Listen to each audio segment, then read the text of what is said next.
Hello, and thank you for joining us tonight for the Columbia College Columbia 101 webinar.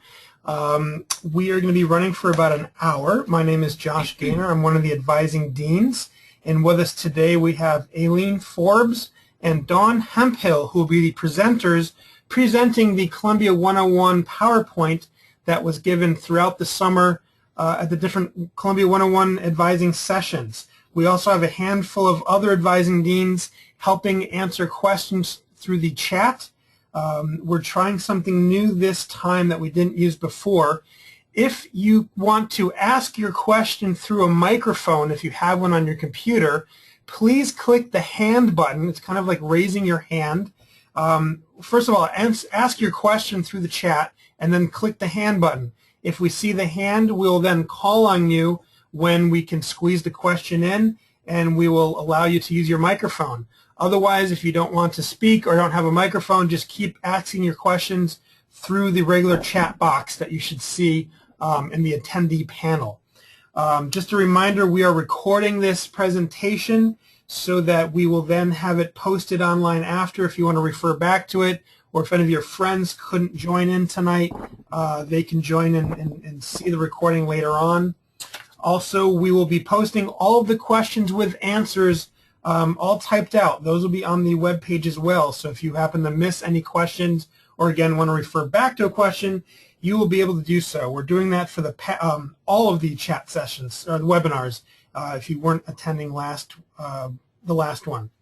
Okay, so Aileen and Dawn will explain the whole hand raising and the asking the questions again, just to make sure it's clear. So I'm going to hand it over to Dawn and Aileen. All yours. Great. Thanks, Josh. Hi, everyone. Welcome. My name is Aileen Forbes. I'm an advising dean here in the Center for Student Advising, and I'm joined by my colleague, Dawn Hemphill. So, Dawn, do you want to say hello?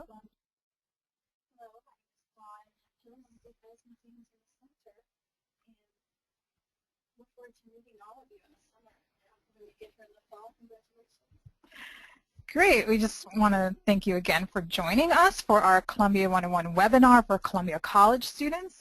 Just a quick recap of how we want to run this session.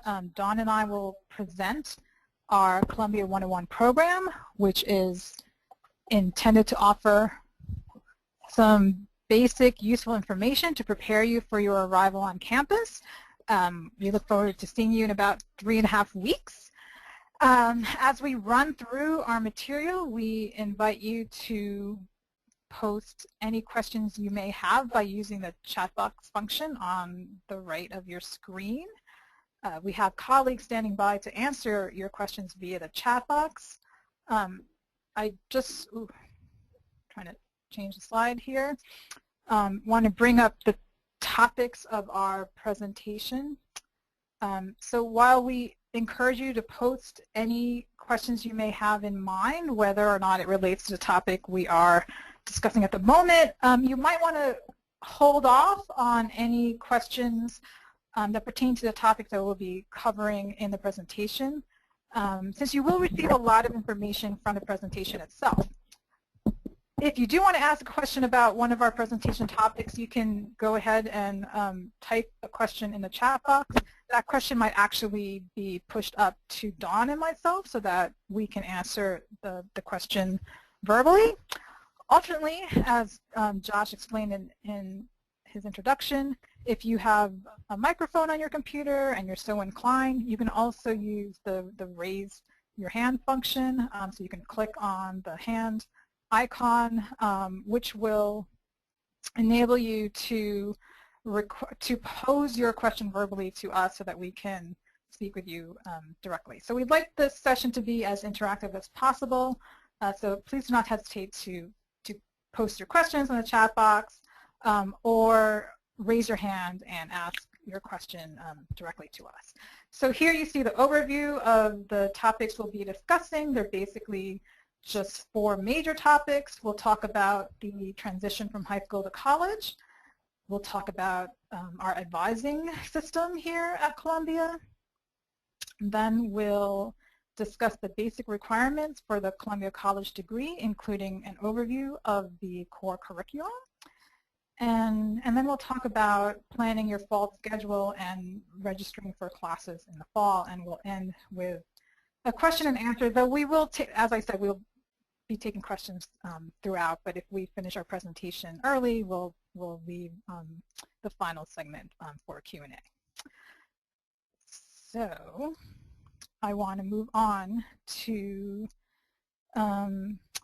making the transition from high school to college.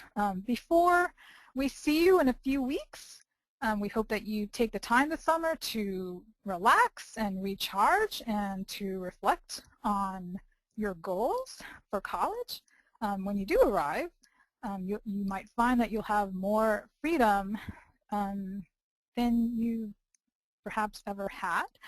But with freedom comes more responsibility. You'll be constantly making choices about time, priorities, how you will engage with the community. The role your parents have had in your day-to-day lives will likely change. It will become your responsibility to be the primary spokesperson for yourself in your interactions with faculty and administrators. While you will have advisors along the way to guide and to support you, you are ultimately responsible for your educational path here, as well as your experience of the community and resources. In terms of concrete structural changes, typically in high school you may have experienced a more rigid schedule comprising 7 to 8 periods each day where you attended a particular class at a particular period of the day. At Columbia, you will find that you'll likely be taking fewer classes, around 4 or 5 classes, 15 to 16 credits per semester. Classes for the most part do not meet daily, but typically twice a week, maybe 3 times a week, even once a week, again depending on the course. You will design your own schedule, a schedule that will be unique to you, and our classes here meet anywhere from around 8:30 a.m. Up to 10 o'clock p.m. Each class carries a certain number of credits depending on the type, so generally 1 to 5 credits. A rough formula you might consider is that 1 credit corresponds to 1 hour of class time per week. If you register for 15 credits of coursework, you're going to expect to be in class for about 15 hours per week, which therefore leaves a lot of unstructured time during the week. Another formula you might consider is that for every hour you are in class, you can expect roughly to be given about 3 hours of out-of-class work, such as readings or problem sets or writing assignments. So time management is essential here. You'll be tasked to balance class attendance with your out-of-class assignments, as well as with your co-curricular activities. In terms of academic content and changes in academic content, just as you will be having fewer classes, you can expect to have fewer graded assignments or assessments in each of your classes. Typically for a humanities class, for example, you might be assigned 2 papers and 2 exams, a midterm and a final, and those will represent the sum of your graded assignments for that course. For a science course, you might have two midterm exams and 1 final exam. But again, those are just typical scenarios. The pace, the intensity, the level of expected engagement of a college course will likely ramp up. You want to bear in mind that learning is a process, that A might not come as easily or as immediately as you've experienced in high school, but as long as you remain open and willing to learn from your instructors and your classmates and be willing to grow, you'll be fine. The last piece of advice I might give you in terms of the transition is to think about your college education. Think about less is more, right? I would encourage you to reflect on how deeply and thoroughly you are engaging each of your courses with a view of getting the most out of your education qualitatively, rather than quantitatively taking as many credits as possible. So I would encourage you to limit your commitments for the sake of more meaningful engagement. You might find it more fulfilling and more sane. I want to turn it over to Dawn, who will discuss advising at Columbia. Thanks. Thanks, Aileen. Can you hear me? Yes. Okay. So here at Columbia, we like to think we have one of the premier advising systems. I don't think there's any quite like it that I've seen. We have great resources in our Center for Student Advising. First of all, we have 30 professional advisors, title of Advising Dean, and we all come from a range of backgrounds and educational experiences, and most of us have advanced and many have terminal degrees, and we're all really enjoy the process of working with undergraduates and helping you through your process, the transition and the time that you spend here over your 4 years. Ideally, you will be assigned one advisor and they'll stick with you over the 4 years that you're here. Hopefully we'll develop a relationship with you and get to know you so that we can provide you with we can help assist you in your development and provide the best advice for you. We're all in one location, and that also is we think that makes it very convenient. Within the General Advising Center, we also offer professional advising from pre-med, pre-law, business. Even we'll have options for you to talk with people who will help you look at graduate school options. So in addition to your advisor, your advising dean that you'll have in the advising system, you will also have a faculty advisor once you declare your major in your sophomore year. And so it's separate. So just to note that difference, you would retain your advising dean, will help you through your general requirements over your 4 years, but you will also pick up a faculty advisor in your department that you choose, and they will help you through your requirements of your major. So we just also want you to know, we also want you to realize that you will have your assignments sent to you in mid-August when you're going to receive an email, and you'll get a name of your advisor and you'll be able to start reaching out to them at that time. You'll also be able to schedule appointments. I'm so sorry. You'll be able to schedule appointments through a very convenient online system. Okay, so at advising, well, one of the things that we just want to give you a sense of what you might talk about with your advisor in an advising appointment.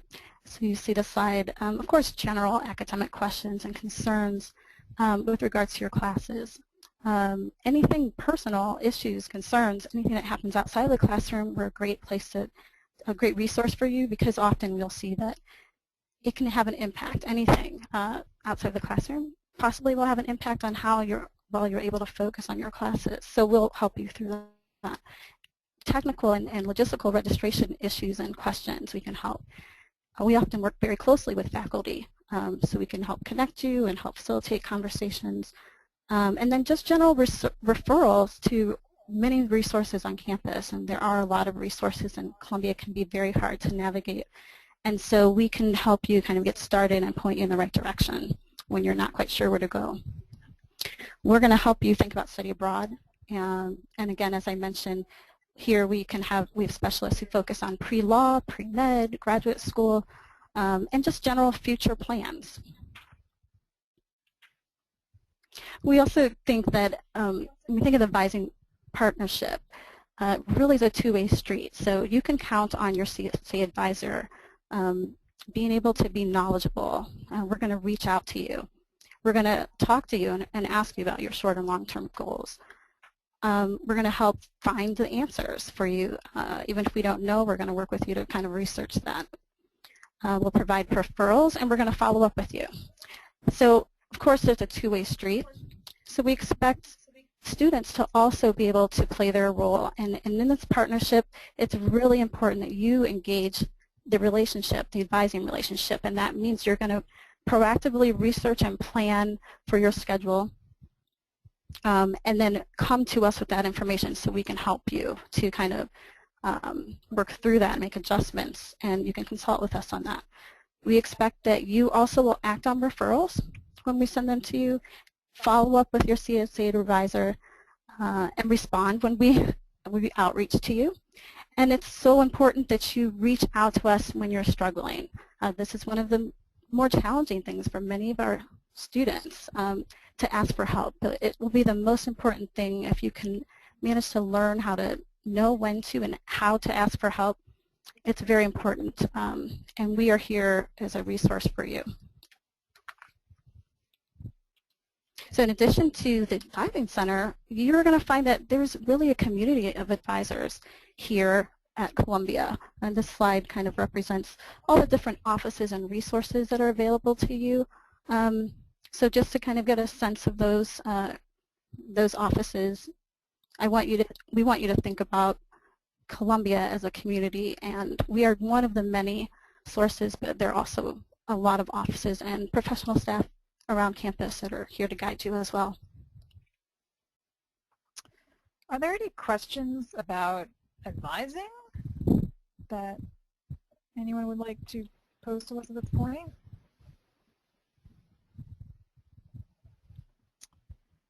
Okay. Okay.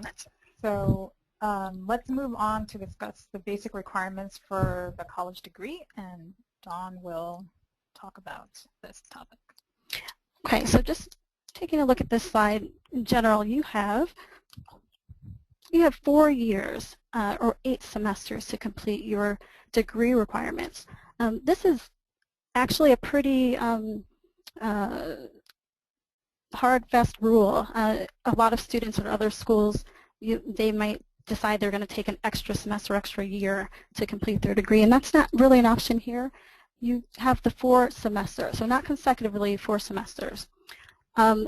You'll need to complete 124 points or credits in order to meet your requirements, and then those 124 points are going to include the core curriculum, any requirements from your major or your concentration that you select, and then the remainder will be made up of general elective courses that you'll be able to choose. And just a quick note about a concentration and a major. A concentration and major, we really consider them to be fairly equal in terms of what is required. You only minimally need a concentration, which is often maybe 2 or 3, 4 classes less than a major. So it's a little bit less specific course curriculum than a major will be, but a concentration will allow you to get a great grounding in a discipline, but it also allow your schedule to have space to explore for either a second concentration or various departments or disciplines. Are there questions about just these basic requirements for the degree that anyone would like to pose at this point? There's nothing, right? Yep, I don't see anything. Okay. So we will turn to the core curriculum. As you see on the slide, that the core is considered the cornerstone of the Columbia undergraduate education since 1919. These are Columbia-specific courses, meaning that you cannot place out of any of the core courses except for language and potentially music hum by an exemption exam, which I'll discuss a little bit later. All of the core courses have to be taken at Columbia, again, with the exception of language and potentially one of your global core courses. If you intend to study abroad, those you can petition to take one of your global core courses abroad. The objectives of the core are to train students to think critically, independently, with some complexity and nuance, to be able to communicate effectively in written and spoken language, to develop an informed and dynamic understanding of the world you inhabit, to engage and to interpret the world, and ultimately to be an active and responsible citizen.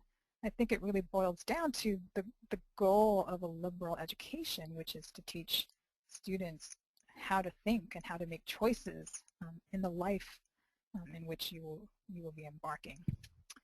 The components of the core, at the heart of the core are two of Columbia's signature courses, Literature, Humanities, and Contemporary Civilization, which are both two-semester year-long sequences, each term bearing 4 credits.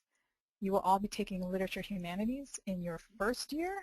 Lit Hum, as we call it, is a survey of masterpieces of Western literature, beginning with ancient Greek epics, dramas, lyric poetry, and history, moving all the way up to the modern novel.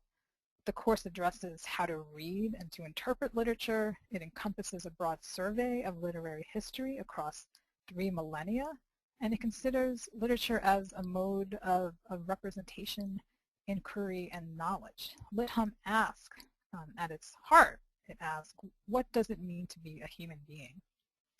Contemporary Civilization, which is a twin or a parallel course to Literature Humanities, you will be taking in your sophomore year. It also comprises 2 semesters, a year-long sequence. CC, as we call it, is a survey of masterpieces of mostly Western political philosophy and theory, covering the most influential thinkers who have shaped the course of Western civilization. You'll be engaging political philosophers from Plato to Machiavelli to Hobbes, to Enlightenment thinkers such as Locke and Rousseau, to the fathers of modern discourse, Nietzsche, Darwin, and Freud. So if Lit Hum asks what it means to be a human being, the central question in CC is how do we live with other people? Next to these 2 year-long courses, the core encompasses 2 smaller courses, each 1 semester, and bearing 3 credits each, so Art Humanities and Music Humanities. Art Humanities considers some of the same issues encountered in Lit Hum and CC, but by engaging a different kind of text, forms of visual media such as architecture, sculpture, and painting. Music Humanities engages the medium of sound and the skill of listening. It covers the history and elements of music composition. If you happen to be a musician or have a very strong background in music, you might consider taking an exemption exam for Music Hum. It's offered to first-year students on a one-time only basis during the first week of classes. It will exempt you from Music Hum, but we actually encourage you to take the course anyway, even if you have a strong background, because it's a truly wonderful course. Outside of these 4 core courses, we also have what is called the Global Core, which are courses that present non-Western perspectives and cultures that aim to supplement a more Western-centric core in order to enable students to gain a global understanding of cultural development. The requirement is to take 2 courses from an approved list of department offerings drawn from an array of disciplines and world regions such as Africa, the Middle East, Asia, and Latin America. The remaining core, there's university writing, which you are expected to complete in your first year. University writing trains students in the skills for critical composition and for managing source text through a series of essay writing and revision exercises. The science requirement encompasses 3 courses, the first being Frontiers of Science, which is a course again that you will be asked to complete in your first year. Frontiers is a unique course. I kind of think of it as, if you can think of a science course that's also a humanities course, that's kind of what Frontiers of Science is. It's intended to teach students how to think scientifically and how to engage the world informed with a scientific mindset and basic scientific skills. Frontiers of Science incorporates 4 modules, 1 on earth science, 1 on physical science, and 2 on the biological sciences. The remaining requirement for the science requirement, there are 2 additional terms you need to take of science. One can be purely quantitative, for example, math or computer science, but one of them has to be a qualitative science course.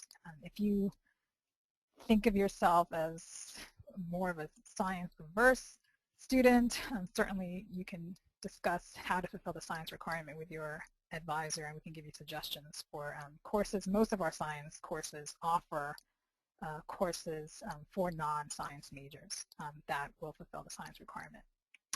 The foreign language requirement, we ask our students to be able to demonstrate proficiency in a language other than English that is equivalent to 4 semesters of college instruction. At Columbia, we offer over 40 languages here that you can sign up to study. The foreign language requirement is one that you can be exempted from through many different ways. For example, through your AP scores, your SAT subject scores, or by taking a placement exam during orientation. If you take a language placement exam, you can be exempt from the requirement altogether, or you can be placed in a more advanced level. So that's one thing that you want to look into when these placement exams are scheduled during orientation, especially if you're thinking about continuing a language that you've already studied, or you want to show proficiency in a language you already know. Students also are generally required to complete the language requirement if you are interested in studying abroad. The final core requirement is the physical education requirement. You are requested, or you're asked to complete 2 terms of PE. Each term carries 1 point that counts toward your degree requirements. You can take up to 4 semesters of PE that will count toward your degree requirement. If you are an athlete, you actually earn up to 4 semesters of credit for PE, so you don't need to take additional PE courses. If you're a dancer, dance courses can also count toward PE, but if you are not majoring in dance, we ask our students to take a Columbia PE course first. And last but not least, we do still have a swim test requirement, which you do need to pass in order to get your degree. It's 3 laps of a 25-meter pool. Are there any questions at this point about the core?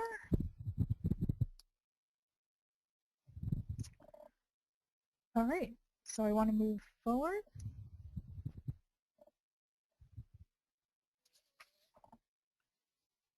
Our next topic concerns planning your fall schedule. So for first-year students, because there will be a period of adjustment for you, as we talked about transition, we really encourage students to limit the number of courses that you take and encourage you to plan on taking 4 courses in the fall. As you see on the slide, 2 of those courses will be pre-registered. You all will be placed in a section of Literature Humanities. Half of you will be placed in University Writing, and the other half of you will be placed in Frontiers of Science. All of these pre-registered assignments are made randomly, and you will see them on your SSOL grade screen by mid-August. If you know already that there is a conflict, a course conflict with your prospective major, or if you're an athlete and you see a conflict with your practice schedule, there are means in place. There's a petition process in place for you to request to change your pre-registered courses. So we will work that out with you. The third course you might consider taking is language. If you need to complete the language requirement, meaning that you don't demonstrate proficiency or are exempt immediately, then you should consider the third course being a language, because if you're continuing a language that you've studied in high school, it's a good idea not to interrupt the continuity of the language instruction. And if you are starting a new language, it's a good idea to start as soon as possible since you need to finish 4 semesters of it. So you might consider that third class being a language. Now in terms of the other, so the 4th course and potentially a 5th course, if you are pre-med or a prospective science major, then you should think about, you will ask you to take calculus and general chemistry because those courses are required for pre-med and for most of the science majors. Except for physics, you don't have to take chemistry. If you're thinking about economics as a major, then calculus is something that you should think about taking in your first semester. But otherwise, we have a chart here listing the courses that you can think about, that you might think about taking if you are interested in these programs or majors. But otherwise, the 4th course and potentially a 5th course can be electives, meaning courses that you elect to take. And this is an opportunity for you to explore courses in a major that you think that you might pursue.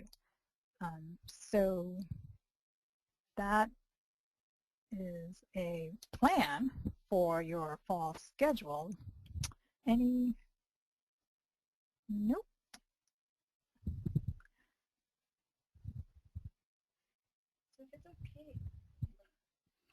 So if it's okay, Eileen, I want to jump back to, there's a lot of great questions being answered, and thank you, but I want to jump back to that last session that we were talking about, the core requirements. There's a couple questions about language requirement.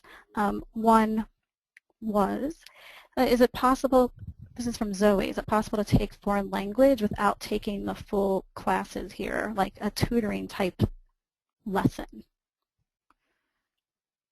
So the question is it possible to take a language without being enrolled? Fulfill it. Well, if you want to satisfy the foreign language requirement, then either you satisfy it by taking courses that complete that 4th semester of instruction, or you can take a placement exam with the department.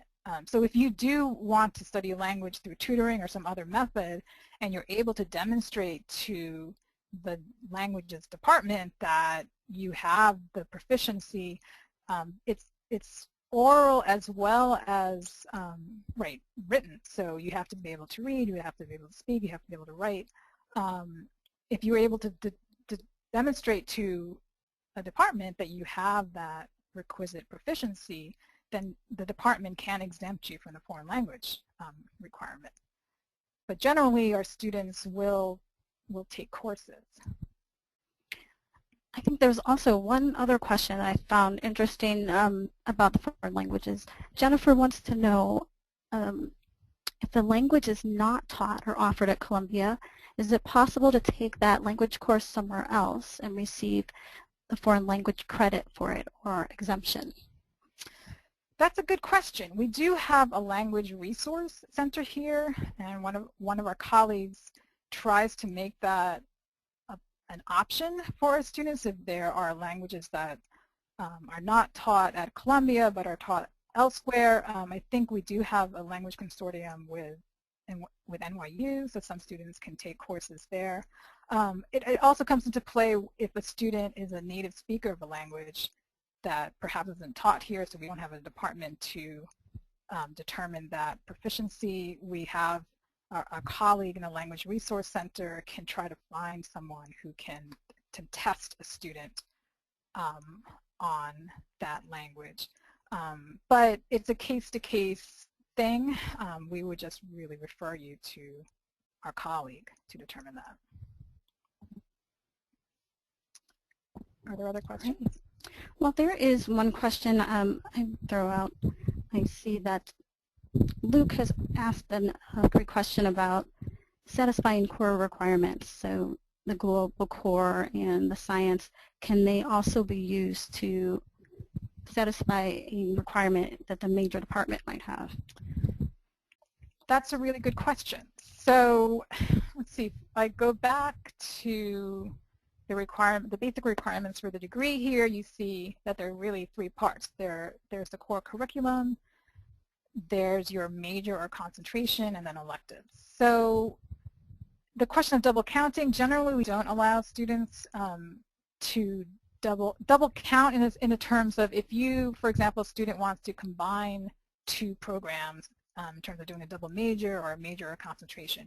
There's no double counting in the sense that a student can apply one course to two different majors or a major and a concentration. But a student can double count across a major or a concentration and the core. So if a student is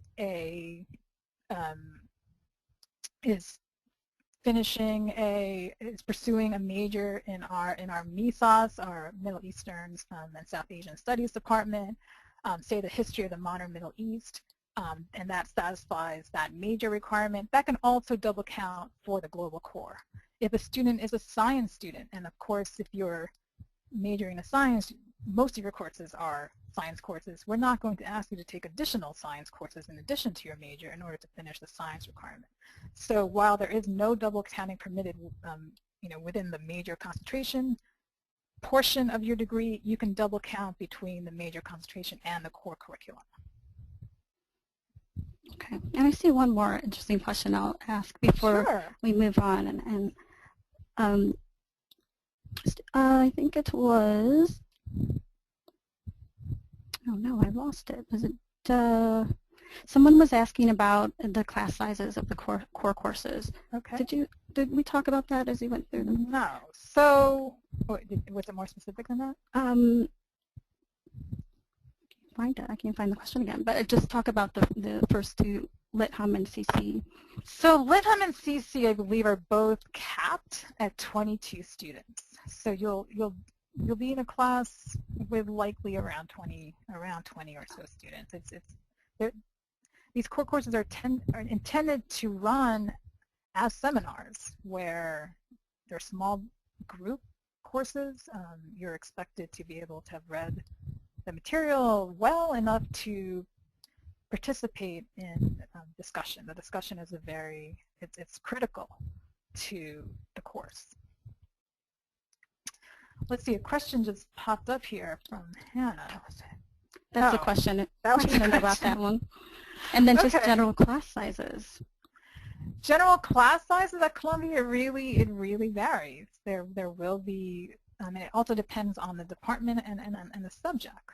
Some departments that are very small can have very small classes. I actually went to Columbia and I pursued a concentration in French. I remember being in classes. I had one seminar that had 4 students in it. So you can have very small seminars like that. And on the other end of the spectrum, you can sit in a lecture with 200-300 students, depending on if it's a basic science lecture, or I don't know how. I think principles of economics is pretty large. So right, it runs the gamut of class size. I think it will also, it's also a good time to talk about, logistics of how you're going to plan your schedule and how you're going to look and start searching for some of these classes you might take. And just as a side note to that question, an answer to that question, you'll notice as you start to look in the directory of classes that there are different course types. So if you see a course seminar, a type that is a seminar, you're going to know that that is usually a smaller class size. Lectures are going to usually be larger class sizes. And then there's also, different types, workshops, studios. But generally, if you see something that's typed as a lecture, you'll know that it's usually a larger class. But we have a lot of different, depends on the class and the department. So as you start to think about your class schedule for the fall, we just want you to give you a heads up. You are, as a first-year student, you will not register for classes until the Friday of orientation. And you will get plenty of support and help to literally, during orientation week, which is the week before classes begin, as you begin to design your schedule. But it's an online system, student services online. You'll actually register during assigned appointment times on that Friday. As you look for classes, you will, there's a couple different resources. So between the directory of classes, and if someone could possibly post a link to the directory of classes, this is a general resource where it actually is a database of all the classes across the university.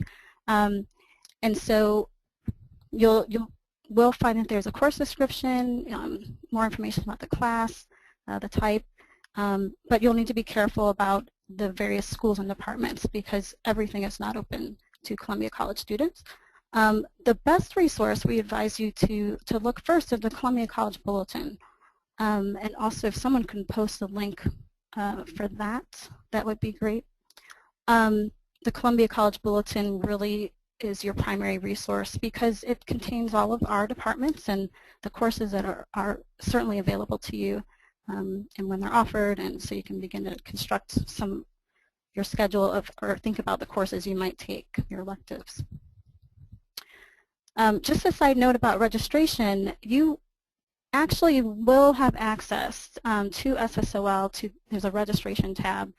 You'll have access to that system prior to your registration time, and you can browse courses through that system and actually select courses to serve or sit on a wish list.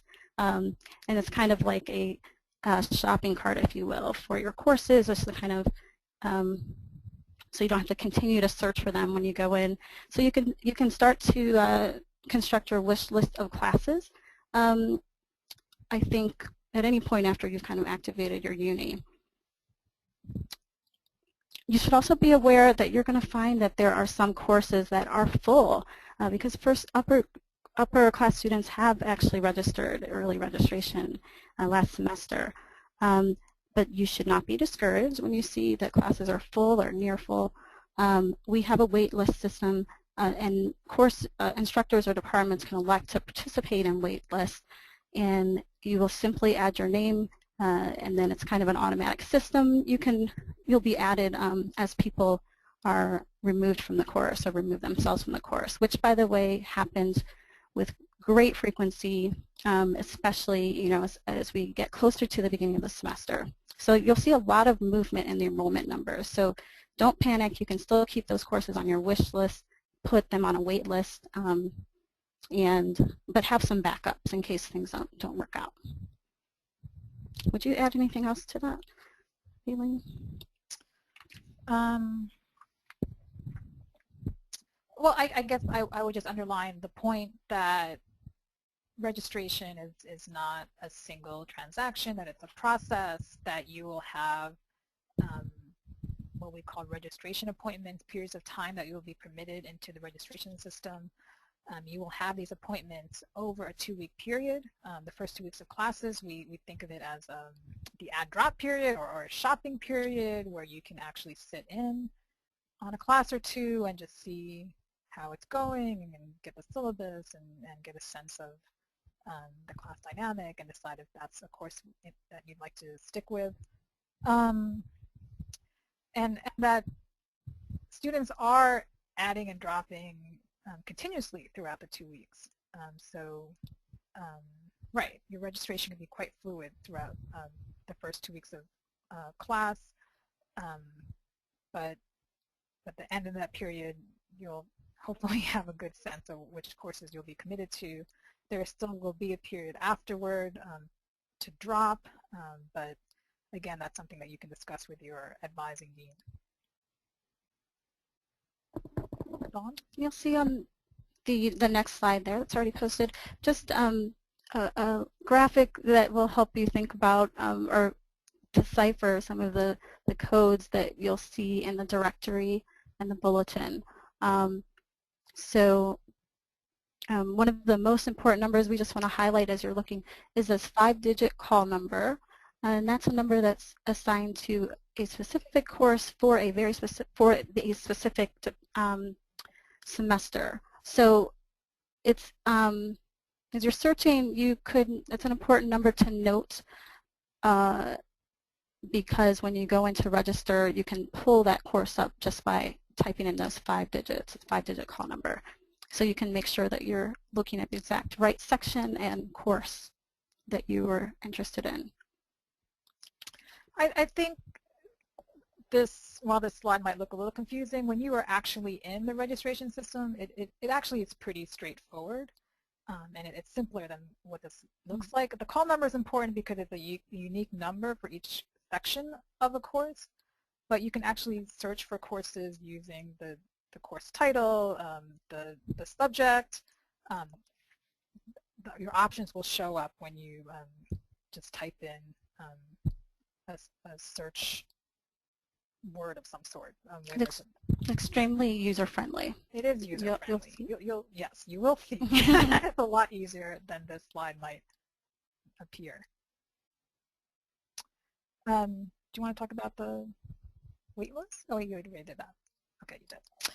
Okay, are there any other questions at this point? I think we're ready to just make it a general question and answer session.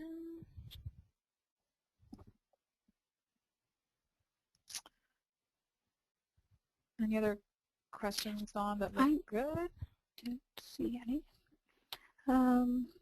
Is there anyone out there who wants to voice a question to us? We'd love to try out this hand-raising function.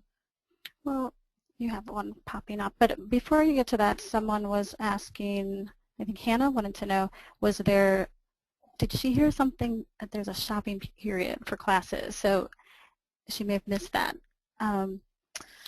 Yeah, so I spoke about, so the first 2 weeks of class, we call it a shopping period just because registration is open for the first 2 weeks of classes, meaning that you don't have one appointment and you go in and you're done and you can't make any changes. But in fact, over the first 2 weeks of classes, you can make as many changes as you want, except there's some restrictions with your core courses. You never really want to drop any of your core courses. But if you want to make changes with your other courses, you can shop in a sense that if there are 2 electives that you're considering, you can sit in. I think faculty generally, unless it's a seminar where it's much more, you might have had to apply for that. For lectures, professors understand that students might be sitting in the first lecture or the second lecture, so you can basically shop that course and see if you want to take it. So that's during the first 2 weeks of classes that you can make changes to your registration. Now, I did mention that the core has some restrictions.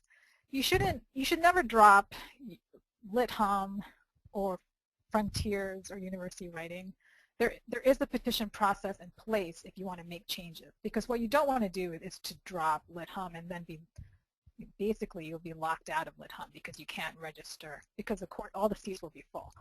So don't drop any of your core courses online, but you can go to the core office in 202 Hamilton and request to make changes via petition. Yeah, you'll actually see Jennifer ask that question, so you preemptively answered.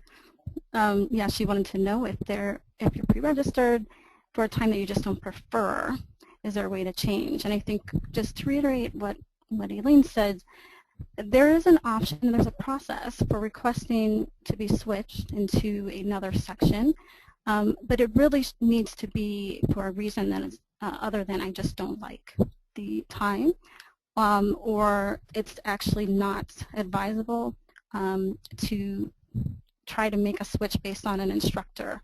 You really, all the instructors are highly qualified instructors and have been working often in the program.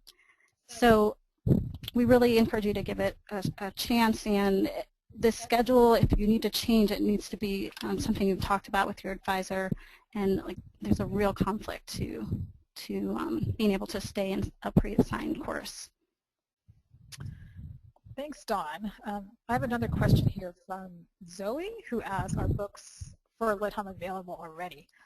Zoe, you can actually, if you go into the Columbia College Bulletin online and click on to the LitHum website, you can see all of the assigned texts, and you can also pull up the syllabus.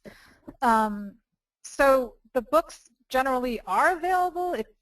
I believe that our bookstore will have them in stock. I mean, they might not have them in large quantities, but you should be able to find probably most of them. Or you can also request them. Many of our students buy their books through Amazon or another online book site. The syllabus contains or indicates the specific text that we use, so you can procure the LitHum text then. But I would recommend that we do ask students to come in having read at least half of the Iliad. I think it's a good idea to probably read all of the Iliad. But right, so if you read the Iliad and if you still had time and you wanted to do some more reading, you might want to go ahead and read the Odyssey as well. I've taught LitHum, so I can speak on this topic. But otherwise, I think that you'll probably be good. You can get the books when you arrive and just continue with the reading once you get here. There was one other question that popped up about IB credit by Ruth. Do you see that one? Yes. So the question is, if we claim credit for IB higher level, does that mean we can't take as many classes during our total time at Columbia because we already have the credit? Ruth, no. So if you come in with a certain number of advanced placement credits, whether it's through our AP system or through the IB system, and we can give you a certain number of credits that apply toward your degree, there isn't, technically there's no limit well, there is a limit. There's a semester limit in terms of you can take up to, in the college, up to 22 credits per semester. But while we ask you to complete 124, students certainly exceed that. So there is no limit in that sense. But I mean, going back to a message that I had given earlier in our presentation, to think about how many courses and think about the quality of the courses that you're pursuing rather than the quantity of how many you're taking. But yeah, in terms of if you come in with an AP advanced placement credit of any sort, it doesn't mean that you can't take more than 124.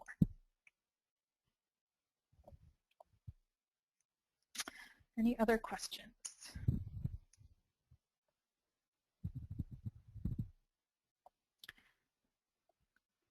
Dawn? I see maybe one more. We'll take one more. We have time for that.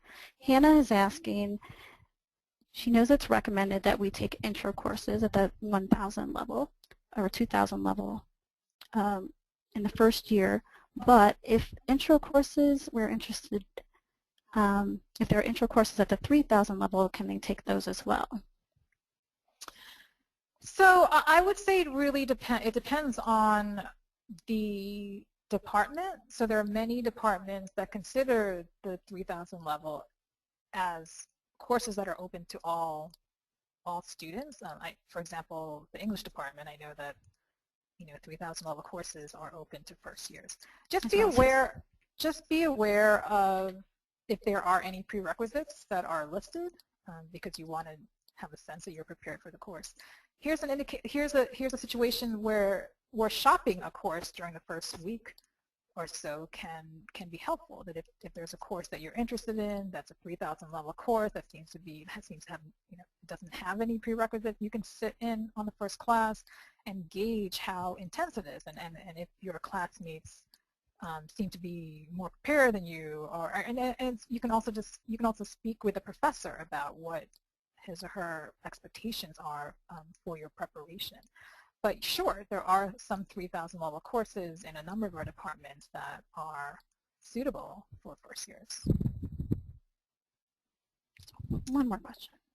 Okay, so I have a question here. If I've already read the Iliad, should I also read the edition you recommend? That's That's a good question, because translation is something that's very important. It's something that we take very seriously in the core, because we find that different translations are very different from each other. And there's a reason why we do teach the Lattimore edition, because we do find that it's the most faithful to the original Greek. So in terms of being on the same page with your class, I would recommend that you definitely do read the Lattimore edition of the Iliad. One more question. How would you describe the workload for LitHum, and how is the exam structured? Are we expected to draw on knowledge from all books, or do we intensively focus on a couple of books? LitHum, you'll find it's a demanding course, because we are reading a number of texts at a pretty fast pace, and we do ask students to engage them fairly intensively, to be able to think about them in terms of the skill that we teach is close reading, that you'll be able to read these texts closely. So, I would recommend that you make sure that you give enough time for LitHum with regard to the rest of your schedule, which is why we do recommend that students start with 4 courses in their first semester, so you get a sense of how it runs.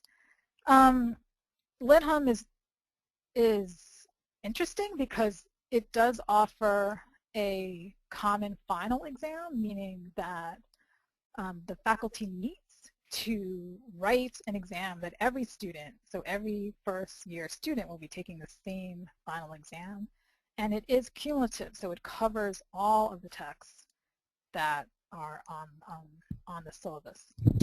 So I think that's probably the important pieces of information. We are running out of time, so again, thank you for participating in our webinar. I want to send it over to Josh to wrap up.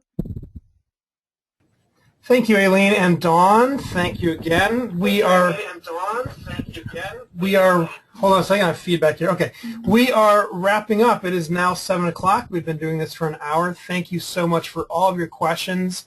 It looks as though all of them have been answered, either through the chat or through Aileen and Dawn. Again, this is being recorded. You can access it tomorrow on our webpage, the CSA Advising webpage. Also, a transcript of all the questions and answers will also be posted. That may take a little bit longer because we do have to edit through them to make sure they're answered properly and everything is spelled correctly. So please do take a look at that. What else? Also, please do email your advising deans any questions that are outstanding from this chat, or if anything else comes up.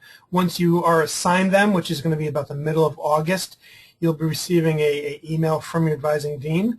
And other than that, we definitely look forward to seeing everybody at NSOP in August. Please, if you heard about this through the Class of 2018 Facebook page or on that, please do make some comments under the post I put up there, so that students are encouraged to check out the recording that will be posted tomorrow. Okay, that's it from here. I just want to hand it back to Aileen and Dawn to say their final goodbyes. Thank you very much, and we'll see you during NSOP. Good night, everyone.